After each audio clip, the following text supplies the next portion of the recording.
So all these ruminating thoughts, all of these negative thoughts, all of this spinning around, we are actually praying to continue the problem. We are praying for, and think about this. We know for sure that what we put our attention on grows. So we continue to put our attention on these things we don't want, and they get bigger, and we wonder why. So thought, no thought. So if I think about, okay, now these thoughts that I'm having right now, I am praying. I'm actually praying for these things. So then that leads to the technique of saying, I'm going to change my thought. In other words, I'm going to change my prayer. I'm going to pray for something different. And that's very effective. But then the next part is the most effective, and that is no thought. No thought is meditation.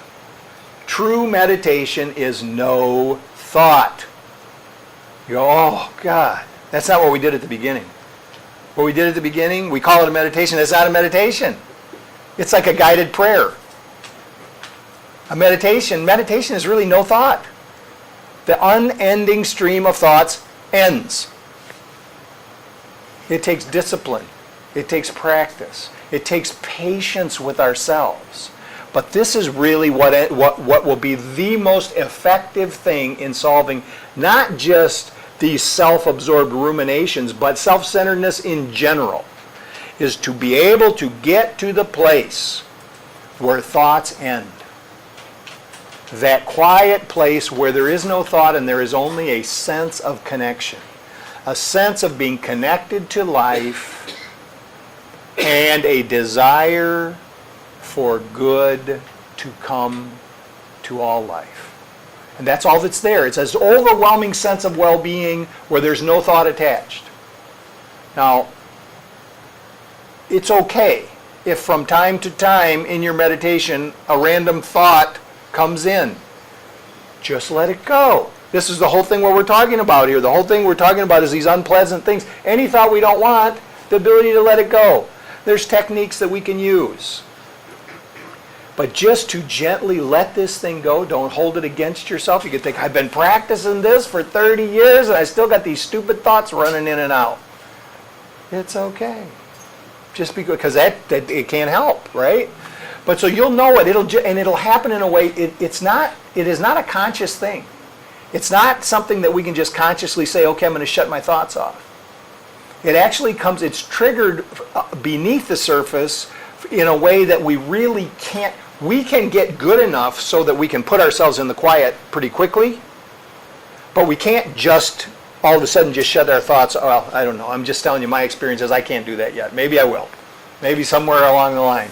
But this is what I do know. If I sit down and get quiet and gently let these thoughts die a natural death, just kind of let them go. Just let them go. Bless them on their way.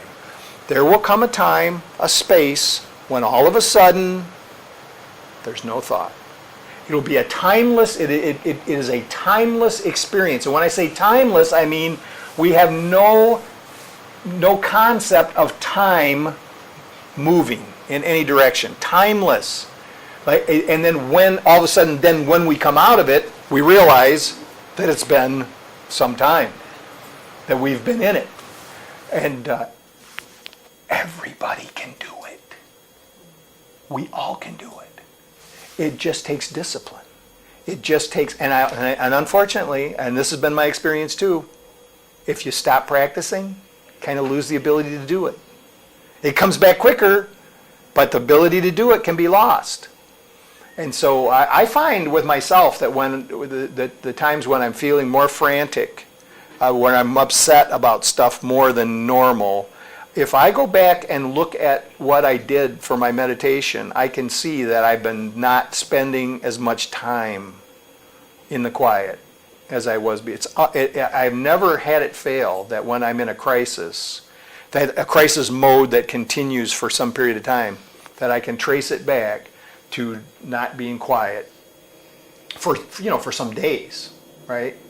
So now I've established a new habit that helps me. It helps me do that, and you'll see some of you get it. I do that just for today. I send it before I do anything else.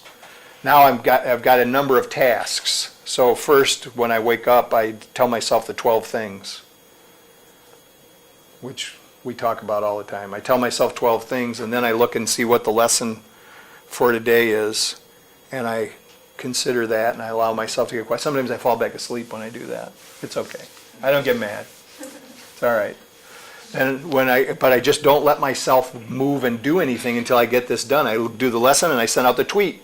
I send the tweet out to the website, and whoever else is signed up for the tweets, you get it. And I look at the Just for Today, and I send out a little message for the Just for Today from from the NA meditation book to a list of people. So mostly just sponsees or someone who said they had an interest, right? But because it's a habit, right? It's a habit. I've established it at the beginning of the day. It sets the foundation for the rest of the day. And so then it's the first bad thing, the first upsetting thing that happens to me, that thing runs into, I guess I should say it runs through the filter of that quietness and those positive thoughts that I've already established for the day, and it becomes much less destructive. And also, I just know that when we're in the habit of quieting ourselves, see, what I'm doing in the morning is I'm willing myself to be quiet. And once I understood that I could will myself to be quiet and calm and at peace through these practices, then I can't deny it. Once I know that that's possible for me, I can't deny it. And so when I find myself in an upset or any kind of craziness, it occurs to me pretty quickly, why are you choosing this? Why are you hanging on to this? What's the motivation? What's your payoff? That's another thing, and we'll talk about it another time, but all these behaviors that we do that are destructive to ourselves and harm others, we're getting some kind of a payoff out of them. And we need to figure out what that is and, decide for something better. So, to be grateful for life and to substitute those thoughts of gratitude for the thoughts of all of the various things that we can find wrong.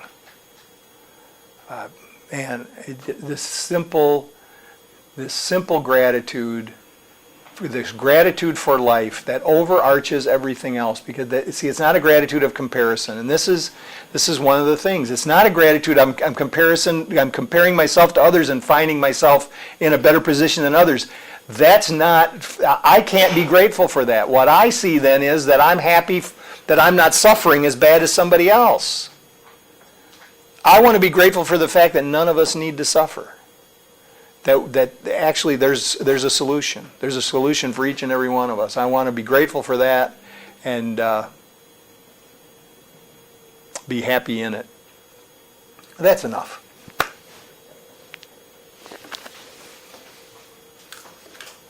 Craig, I got a